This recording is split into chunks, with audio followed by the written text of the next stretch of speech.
We all have trauma. If you were born, which you were because you're here, that's a traumatic experience. And so maybe even being in your mother's womb, depending on what was going on in her world, physically or mentally, traumatic experience. All of humanity's problems stem from man's inability to sit quietly in a room alone. And we saw that play out during COVID, and alcohol sales up like 5,000% or something. People don't like to sit alone, clearly. I always say to people who are getting divorced, congratulations. No one's ever gonna love your business more than you do. No one's ever gonna love your idea more than you do. I have two coaches and they both said this to me, I think in the same week. And they said, you never gave up. And it's your seat's making me emotional now. You never gave up. Rejection, my questioning of.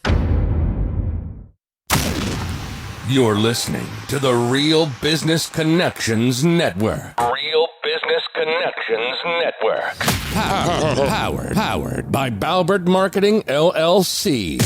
Subscribe now and check us out at realbusinessconnections.com. Enjoy the show. So, Kate Eckman, what is something that you don't normally talk about? Well, Ben, now I talk about everything, but what's something you don't normally talk about as of late, or something new and spicy and fun? I mean, I think I'll just even go back to, that's a question from the trailer of my show, Rawish, but it's really a question that I'm posing to everyone, including myself. And so I think something I didn't normally talk about is my struggles, my fears, my insecurities, my perceived flaws, my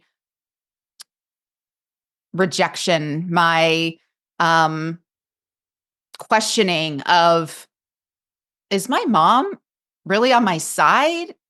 She says she loves me, but her behavior kind of indicates otherwise.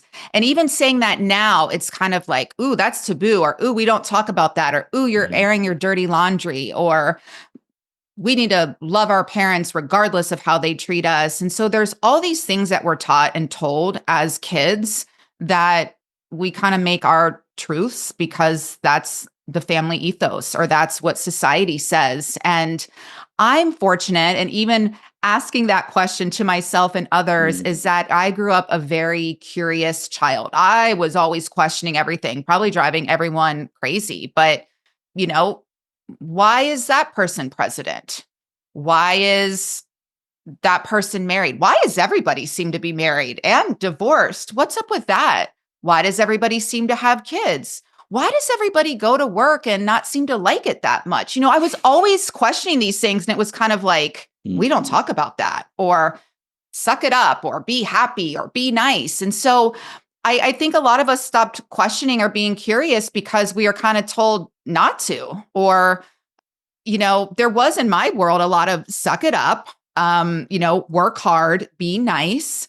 And I'm so grateful that I never stopped asking questions. And then, as the world would have it, I went on to become a journalist and a professional coach that is all about asking questions and all about listening, and your quality of listening and paying attention to what's being said and what isn't being said. So now I feel like I talk about all of it, and sometimes it's uncomfortable. And sometimes I also think, is this the audience for me to talk about something I worked on with my trauma therapist, for instance? Because depending on someone's level of consciousness, Ben, it's like, oh my gosh, is she okay? She's talking about trauma. To which I say, we all have trauma. If you were born, which you were because you're here, that's a traumatic experience. And so maybe even being in your mother's womb, depending on what was going on in her world, physically or mentally, traumatic experience. So I want to start normalizing these things and talking about them and just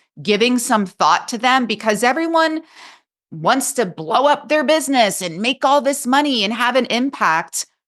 And you do that by asking these questions and getting really clear on who you are and what matters and why it matters.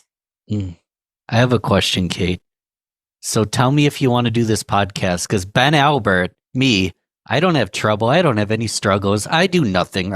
I'm basically God's gift to the world. Perfect. So I don't know what you're talking about, Kate.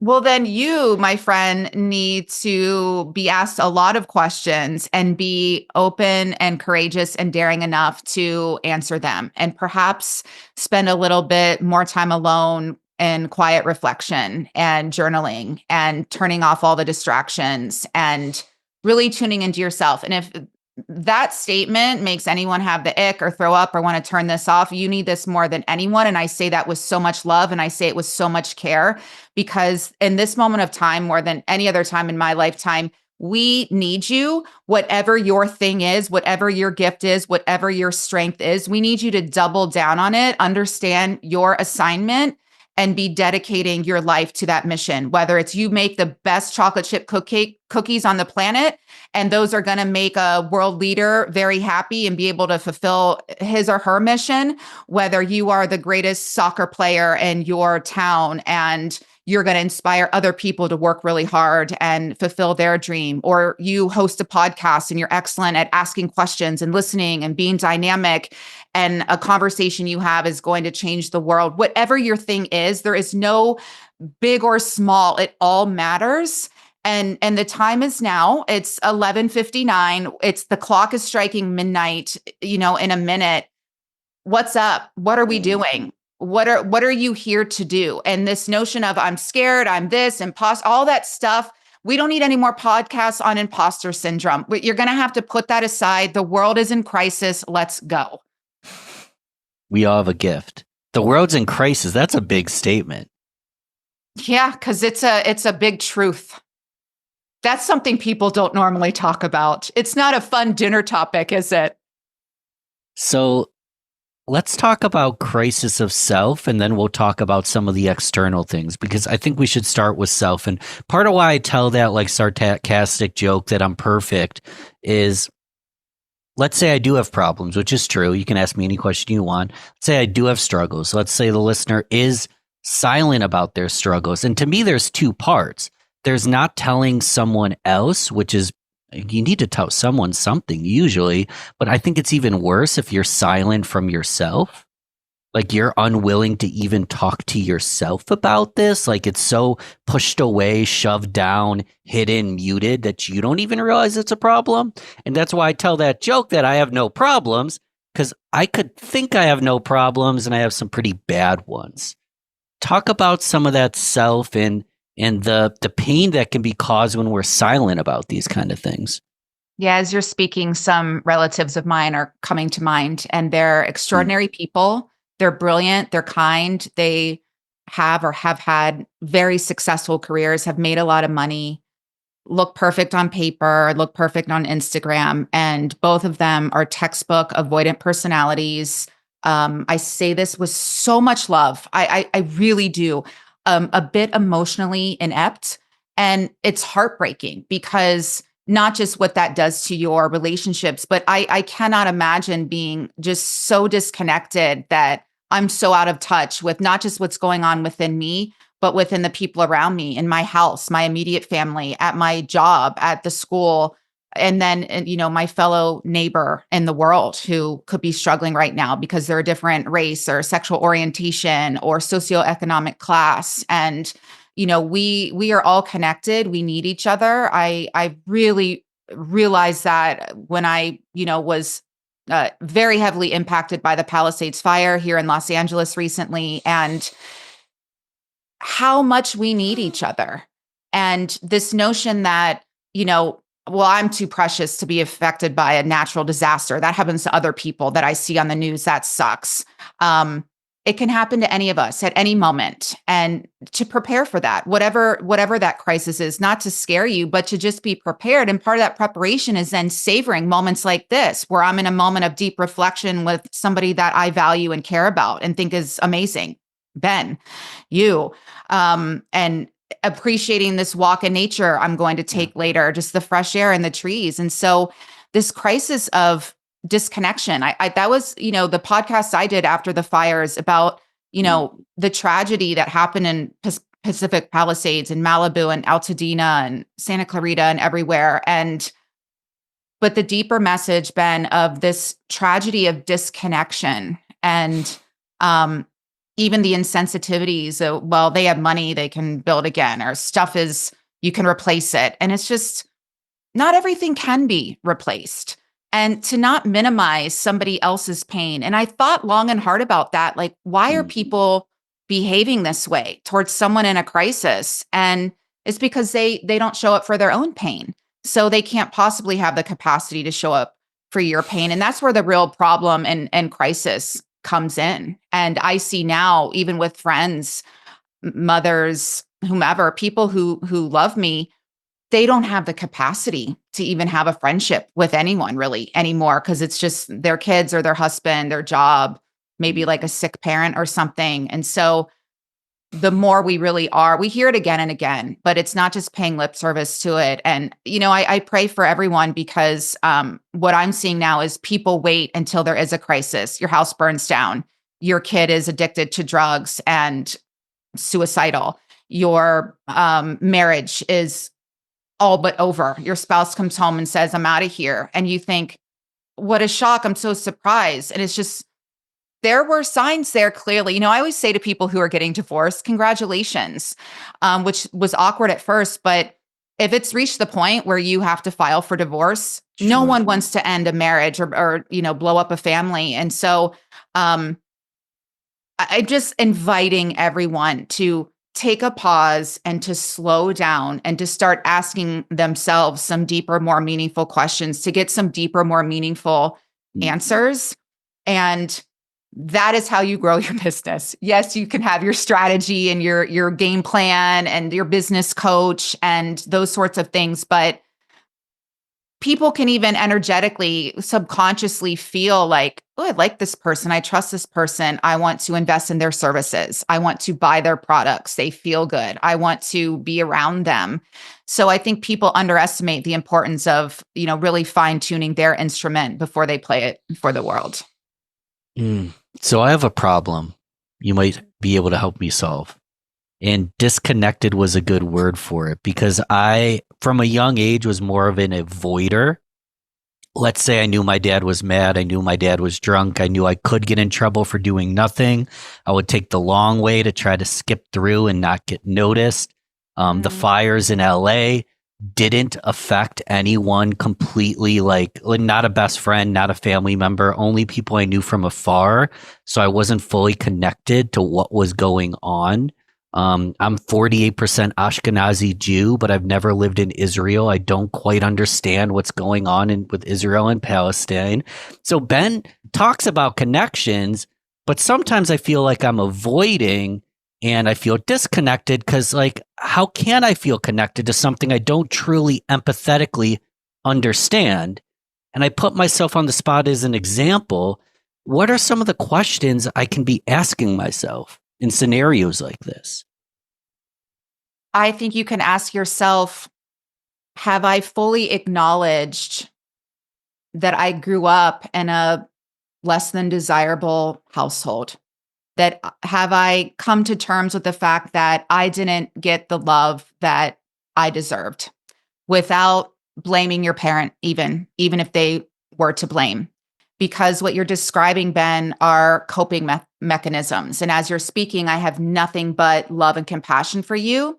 And my brain is connecting the dots and saying, it makes perfect sense that you really don't have empathy left over for these things that you feel disconnected from or far away from, because you're just managing your own Ben's world and then your immediate vicinity. It would be virtue empathy. I don't feel it because I'm not there. I can't pretend to feel it, but it creates a disconnect because I don't know what it feels like to not be through the shoes or the moccasins of the person going through it.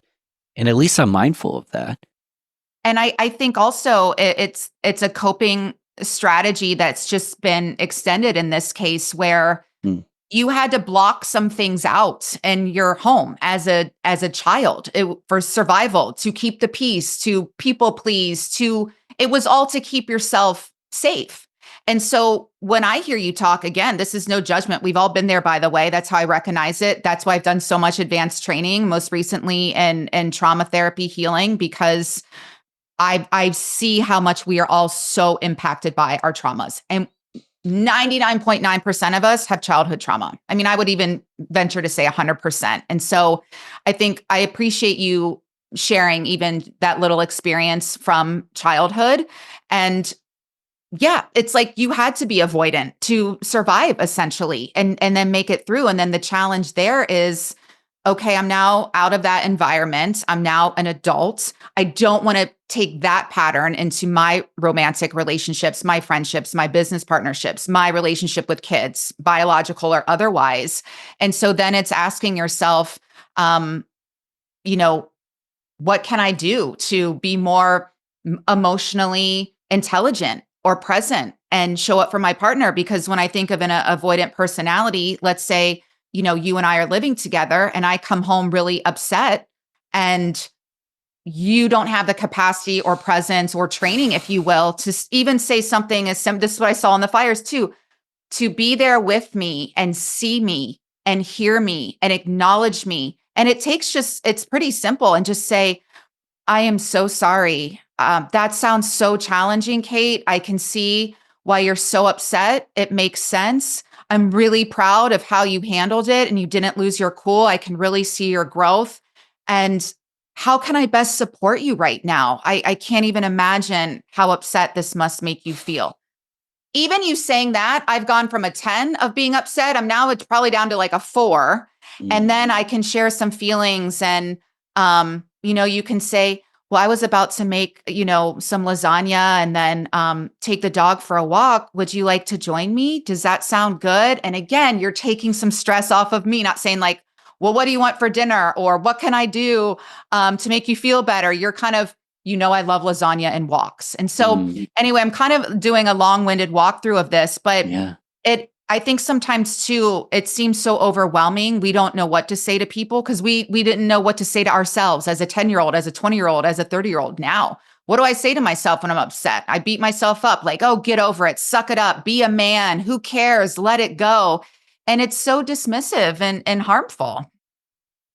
Let's extend this and talk about mindfulness, because one thing that stood out to me is just being with someone, being present and patient with them.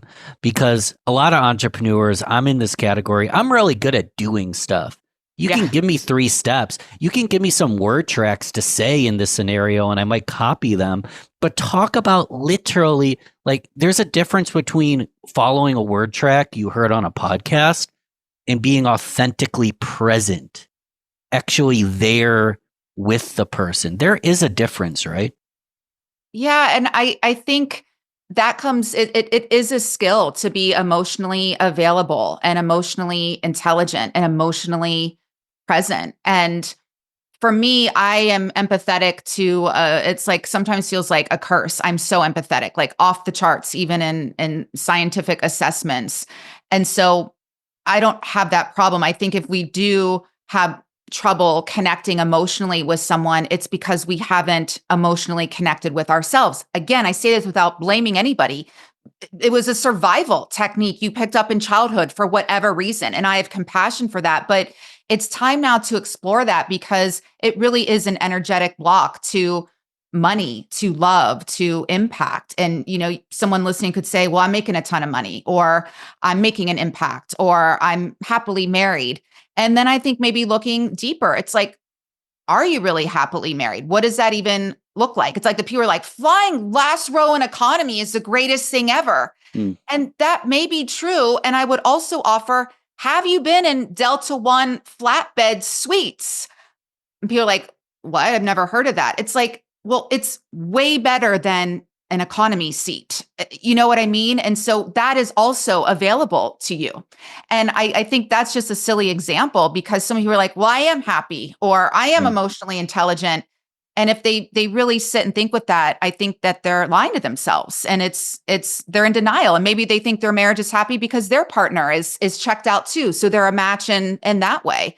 And I think I'm so passionate about this because we all deserve to be wildly successful and experience joy on deep levels and really feel connected, even if it's just one person, really feel deeply connected to our partners and our kids and our parents and our best friend. And I don't know why more emphasis isn't placed on that. Our culture is really it is just money. People have made money their God. We see it now happening everywhere and it's frightening.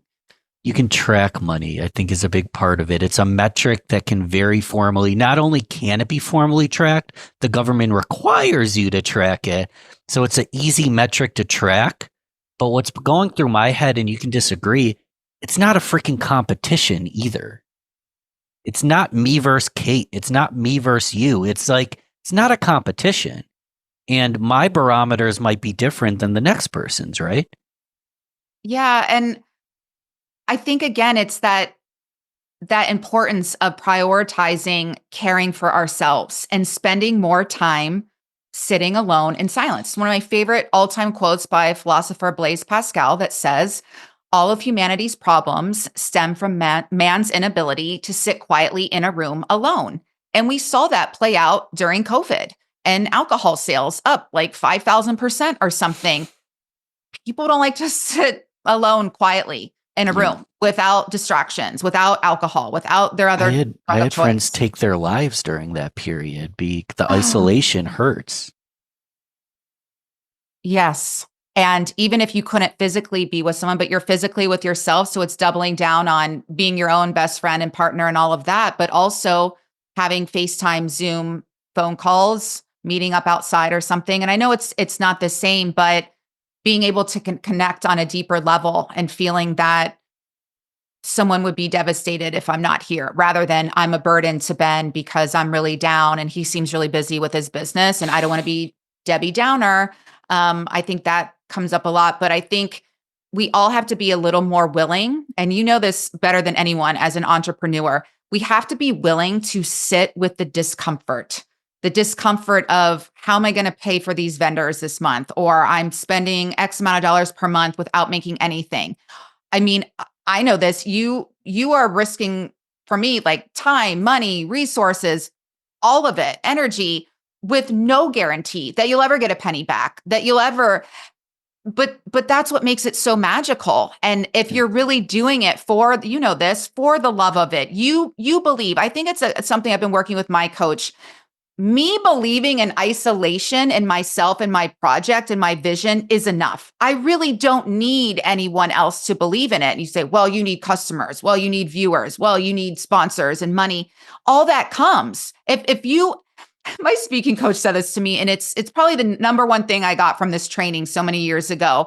And he said, no one in the audience is ever going to have more fun than you're having on stage, and to dial it up more. No one's ever going to love your business more than you do. No one's ever going to love your idea more than you do. So you have to really love it. You have to believe in it like you believe my name is Kate, your name is Ben. And I think we all understand this intellectually.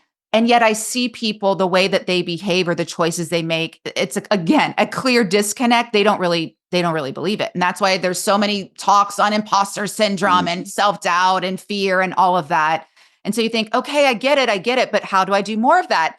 And nobody likes the answer that I've already given several times in the show. No one wants the answer of trauma healing or sit quietly alone in a room or get closer to myself. Like, ugh. But it's like, but you want a million of people to love your speech or business or podcast, but you don't love yourself. You want your spouse to think you're the greatest thing ever, but you think you're shit. Like, come on, guys. I'm going to totally just fail your dump on you today because it happened recently where I put on a talk, and what you just explained is so brilliant because I love the heck out of it. And people afterwards came and said, this was my favorite talk of the entire conference. Not everyone at the conference said that, but people said that. And part of my call, I'll give the short version. You can ask questions if you want, but simply put, I had a call to action for an Ask Me Anything the following week. 11 people signed up, accepted the calendar invite. I assumed I'd have a room of 5 to 11 people for an AMA. 0 showed up. Conversion rate to the AMA, 0. Out of 50 in the audience, 11 said yes, 0 showed up. And you talked about it. I know it was good content. I know it works. I was probably the most excited person in the room. And then at that end point, what do you think I felt like? Even with all the successes along the way, I felt like a freaking failure. Kate, I felt like I was a loser. Like nobody wants to spend time with me. What are your thoughts on that? Because I know I'm not a loser, but it really, really sucked when I'm sitting there in that Zoom room. I'm like slouching, waiting. I start texting and no one shows up 10 minutes.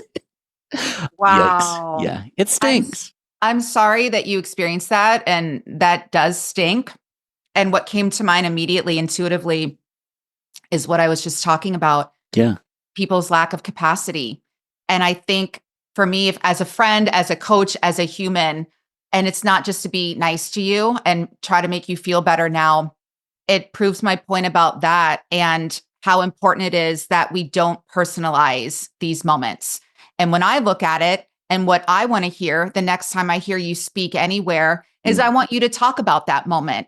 And you say, that makes me look like a failure. Oh, or why would you suggest I talk about like something that made me feel like a loser? I'm like, well, I guarantee that people will show up at that next Ask Me Anything because they have felt like a loser. They have, or maybe they didn't show up because they didn't feel worthy of being there. They didn't have the capacity. They had a crisis with a fire or a child or a drug problem or traffic. But I think if we take those moments and A, don't personalize them, B, think for me, I'm like, well, this proves my point. People don't have the capacity. Let me double down on that training. For you, I would say like, what an epic story to lead off with at your next talk. And even, the power of contrast in our speaking and our writing. That's the special sauce is like, you're about to tell, we think you're going to tell us this big success story. And then you're like, no one showed up. And taking that pause and beat and being like, I felt like a loser. And you're going to connect with everybody in the audience. Even that person, I mean, you think about even someone who's won Super Bowls, they've lost a lot of games. They felt like a loser because technically they were the losers. So these are the moments that I think are so pivotal and so formative. And it's like, who do we want to be in this moment? The victim or the victor? And share that story. Because you share that story, I'm smiling, I'm laughing, and I'm gonna remember you. I'm gonna remember you. And then I just think, and something that my coach has reflected back to me recently, and it makes me emotional, and it also makes me so proud of myself. And I have two coaches, and they both said this to me, I think in the same week. And they said, you never gave up. And it's your seat's making me emotional now. And she said, 99% of people that went through what you went through would have given up years ago. Like, you never gave up. And that makes me so proud of myself, not because what I'm doing is making me $50 million right now, not because I have 50 million followers or whatever, but that right there is like, I'm going to get to that. It's like, how can I not? Because like, I still haven't given up. It's like, you can't stop me. And so then it's like, there's nothing left to prove. There's no one left to impress. I'm just in it for the love. And I can feel that. I can feel it from my guests. I can feel it from the audience. I can feel it from the blatant non-support from fake friends. That's how sometimes, the blatant non-support, it's like, I'm onto something big. The people who don't support you, the people who don't like you. I look at Kendrick Lamar, most watched Super Bowl performance of all time. Also, the most times I've heard it was the worst Super Bowl halftime show ever. Most people didn't get it. It shows me the level of genius and artistry. If a lot of people don't like your art, whatever your art is, you're onto something. If everybody likes it, you're not really doing much. So I want to hug everybody who's listening right now because I can feel everybody's pain being the like diehard empath over here. And I can feel everybody's pain because I've been there and I am there. My life is great and feeling a lot of pain about a lot of things, both personally and for the collective. And, you share that story. And I look at adults, my peers as my kids. I don't have kids. And, I'm so proud of all of you for showing up and putting yourself out there. And people underestimate how hard it is to be an entrepreneur, but it's also so rewarding. And I think it's sometimes hard because you get a lot of jealousy from the corporate folks who's like, must be nice. But it's like, you can do this too. It's the same with I'm childless and the people with kids who are like, must be nice to have a disposable income. And I'm like, having kids was a choice. Like, we all just need to own our decisions a little bit more and own your decision of entrepreneur, and that it's not always going to be pretty, but it's going to be freaking rewarding. So how do we own this? Because the world's going to tell me exactly what I should think. The world is great at telling me exactly who I should date, when to get married, how many kids to have, the income I need. Even maybe I don't sit first class because I want to bring the whole family and I can get 5 tickets for the price of 1 if I sit in the back row. There's a lot of shoulds and should nots. And like, how does Ben or Kate or anybody discover actually what's right for them? You, again, have to sit. You gotta, I see how I'm asking all the same questions. It's the same answer. No, it's true though. There's a lot of resistance to this. I understand, especially when you first start doing it. But you're a fit guy, and I know you work out, and there's resistance to it. Listen, even the gym rats could probably agree. It's a lot more comfy and amazing and lovely to sit on the couch with all the blankets and like eat some snacks and drink alcohol if that's your thing and watch the movie or the game or whatever. Like even right now it's raining here too. I'm like, that sounds so nice, right? Yeah. It's a lot more effort to make the effort to get up, get dressed, drive, walk, bike to the gym and put in those reps. But then it's like, what kind of result do you want? Even just the vain aesthetic of looking and feeling fit, but also having the strength to work 10-hour days, to fulfill your dream, to live a life where you're happy and you're not in the hospital or dying. And so, you're like, how do we do it?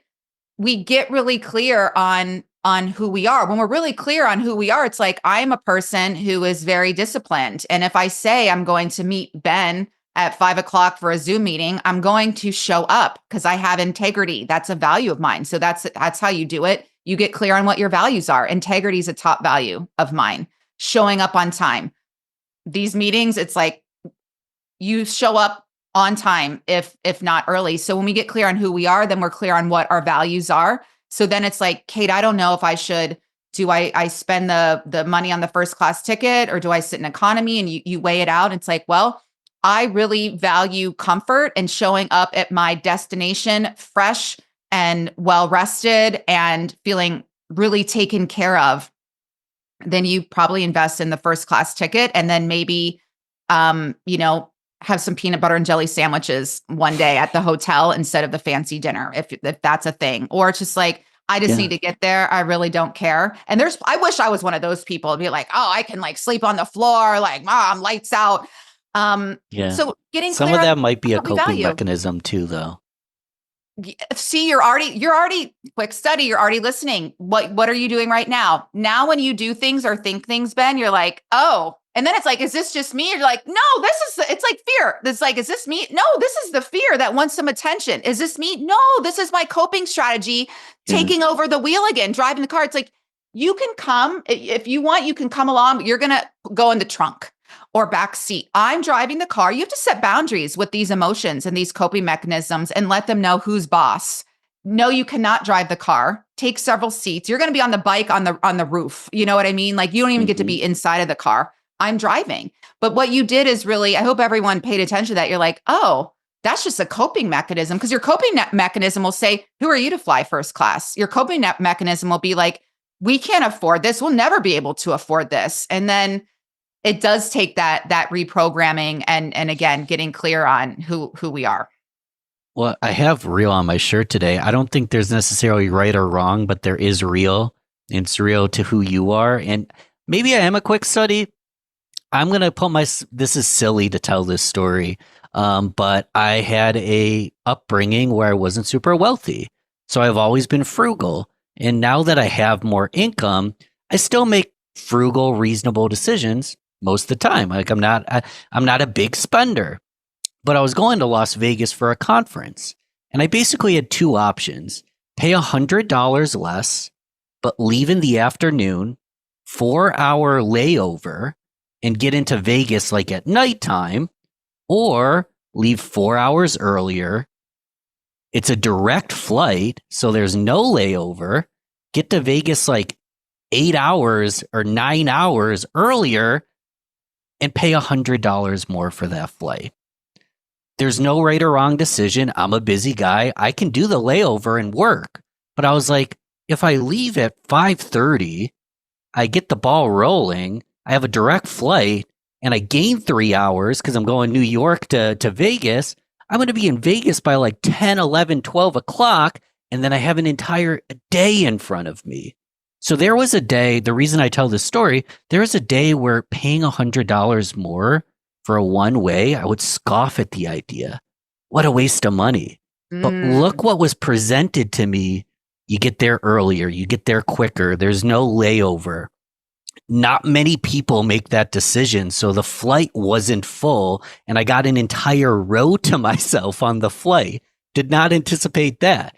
But again, some people don't have that $100, and I have empathy for that. But if you do, what's the priority? If you're going to see your loved ones, don't you want to maybe get there quicker? Or if you're super, super busy and you don't mind the layover, that's okay too. But it's not the money, really. That's the thing here.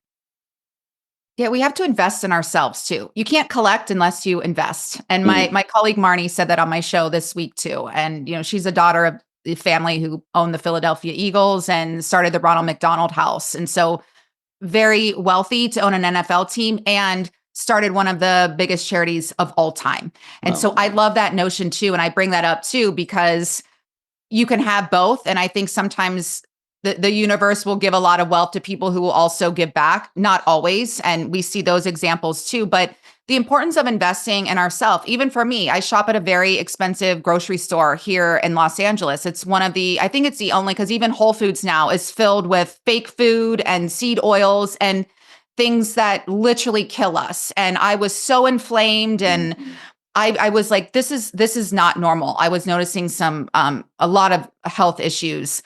And so really cleaned up what I'm eating and the quality of food. So for me, it's worth investing more in good quality food. I'd rather spend the money now than on hospital bills now or in the future. So I think it's just making those decisions too.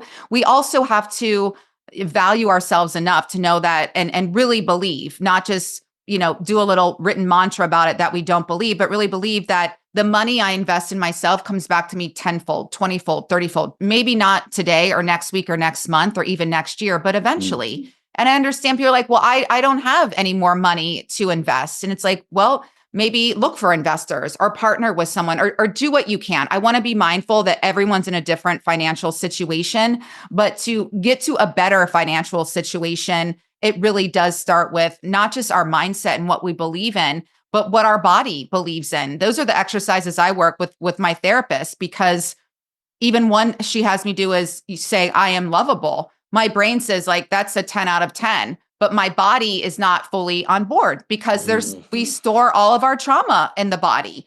And so even just that disconnect that we all have between mind and body, the importance of getting mind and body on the same page, because even I walk around, I live in one of the most iconic neighborhoods in the world. I mean, people down the street, it's like, I don't live in this house yet, but it's like 60, 80, $100 million estates. And I walk by consciously like, I live here, I could live here. I don't want to live there because I don't want to pay to heat or cool or furnish or clean those places, but like they're beautiful to look at. Yeah. But the disconnect would be in like my body or subconscious. There's probably still a block that because I don't live in those places. So it's kind of like there could be some block there. And not everybody is meant to live in a $60 million estate. That's not the point of this, but we need to, right. And we need to get our bodies on board too with our truth and who we are and what we're capable of. And the truth is we have a lot to overcome. We've all had childhoods. We've all been in some probably very destructive relationships, most notably the self-destructive relationship with self. This conversation's been raw-ish. Is this the kind of dialogue you have on your podcast, Kate? Yeah, I like to go really deep because we live in a world where we aren't often given opportunities to go really deep. everything is, what do you do? Where do you live? Are you married? Um, if you're a woman, comments about your appearance. If you're a man, how much money do you make?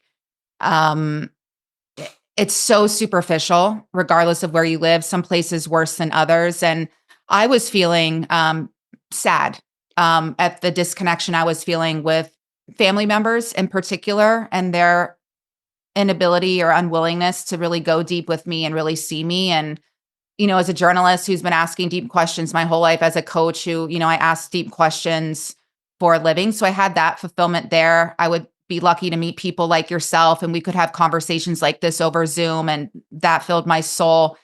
And I knew how important it was to me, and I knew how transformative it's been for me. And so I wanted to offer that to the world. That's my art, the art of conversation, the art of people feeling safe and free to share something besides, I work here and I live here.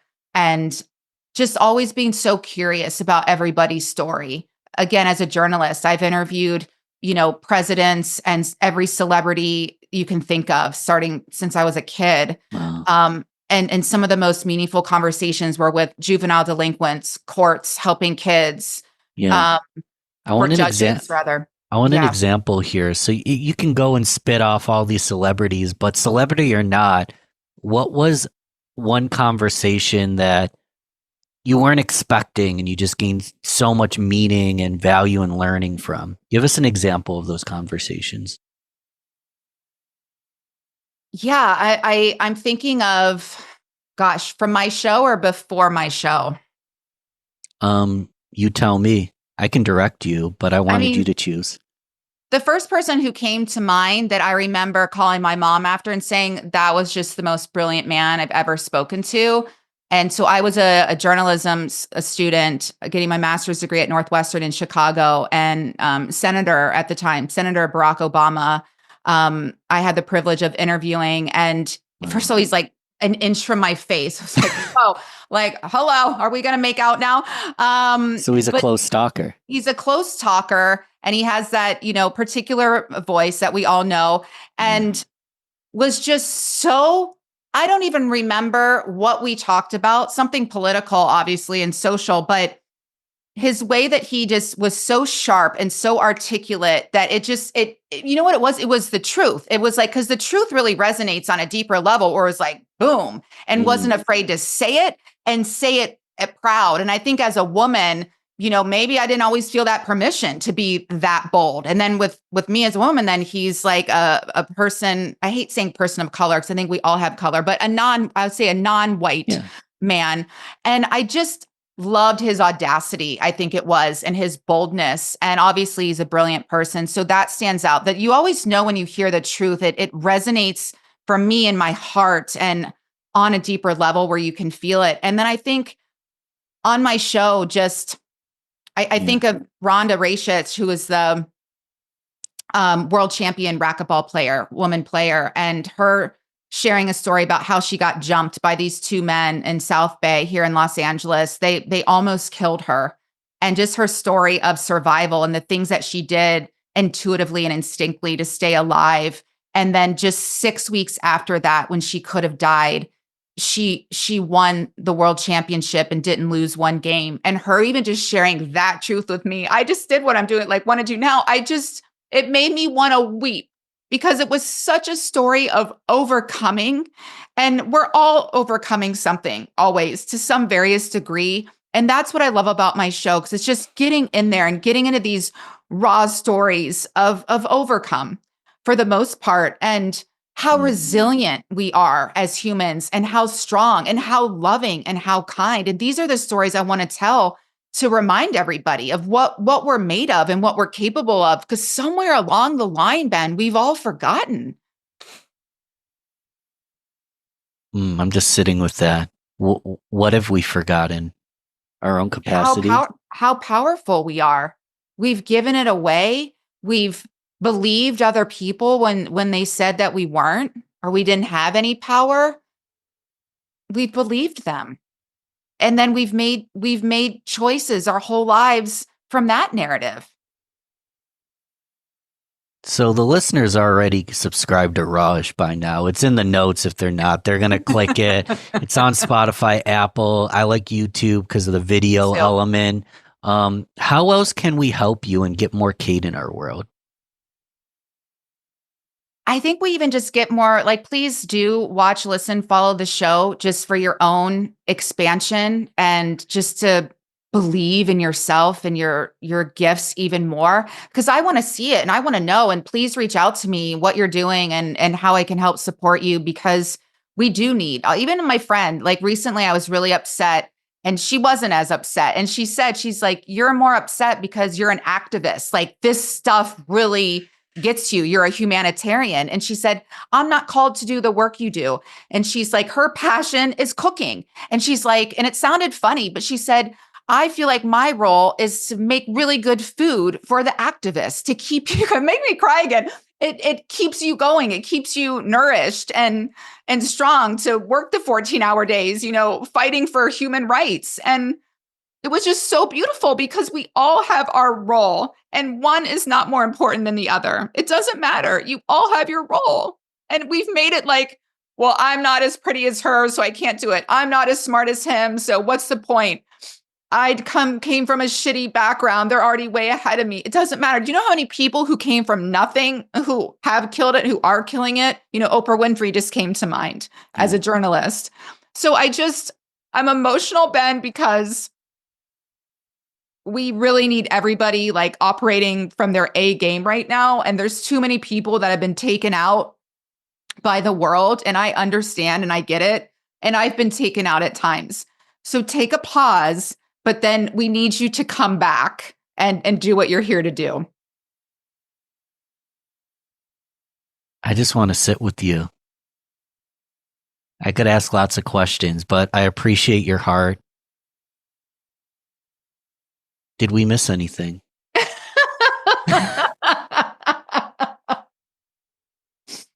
I mean, no, because I feel like we could go forever, but I feel like we really got it. And I think we made the points. And I really do hope and pray that people listen and take it to heart because people are struggling and suffering and to various degrees. But I don't know why I have to shout it from the rooftops that everyone is needed right now.